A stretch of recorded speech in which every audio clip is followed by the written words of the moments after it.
Assalamualaikum warahmatullahi wabarakatuh.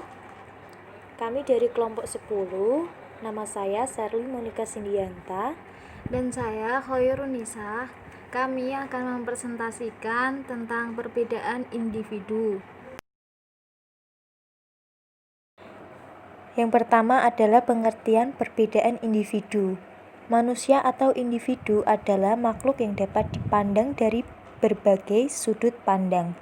Manusia merupakan kesatuan dari makhluk individu dan sosial, kesatuan jasmani dan rohani. Dan sebagai makhluk Tuhan, artinya manusia merupakan kesatuan individu yang utuh dan tidak dapat dipisahkan.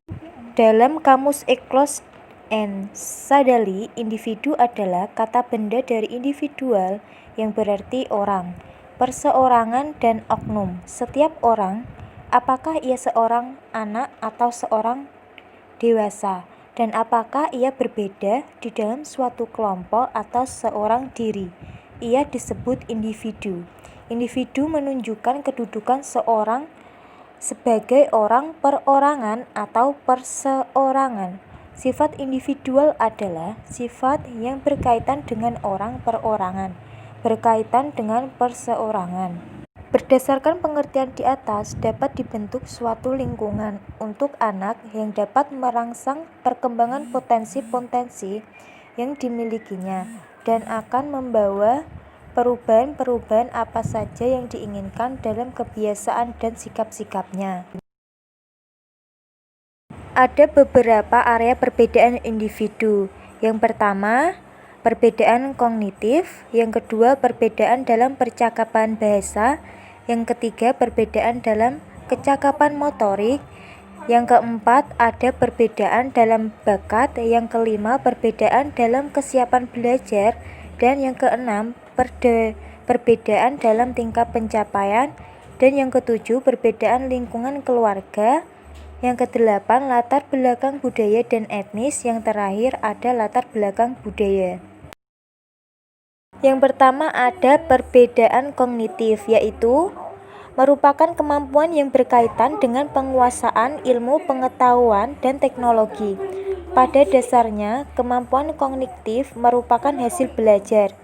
Yang kedua ada perbedaan dalam kecakapan bahasa, yaitu merupakan kemampuan individu untuk menyatakan buah pikirannya dalam bentuk ungkapan, kata, dan kalimat yang bermakna logis dan sistematis. Yang ketiga ada perbedaan dalam kecakapan motorik, yaitu kemampuan untuk melakukan koordinasi kerja saraf motorik yang dilakukan oleh saraf pusat atau otak untuk melakukan kegiatan. Selanjutnya, yang nomor 4, perbedaan dalam bakat. Bakat adalah kemampuan khusus yang dibawa sejak lahir. Bakat dapat juga diartikan sebagai kemampuan dasar yang menentukan sejauh mana keberhasilan seseorang untuk memperoleh keahlian atau pengetahuan tertentu bila mana seseorang diberi latihan-latihan tertentu. Nomor 5, perbedaan dalam kesiapan belajar.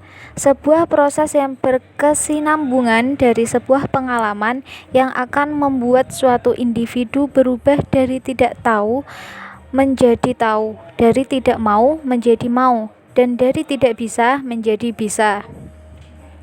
Yang nomor 6, perbedaan tingkat pencapaian. Salah satu bentuk nyata untuk melihat perbedaan anak adalah dengan memeriksa hasil pencapaian dalam tes matematika standar.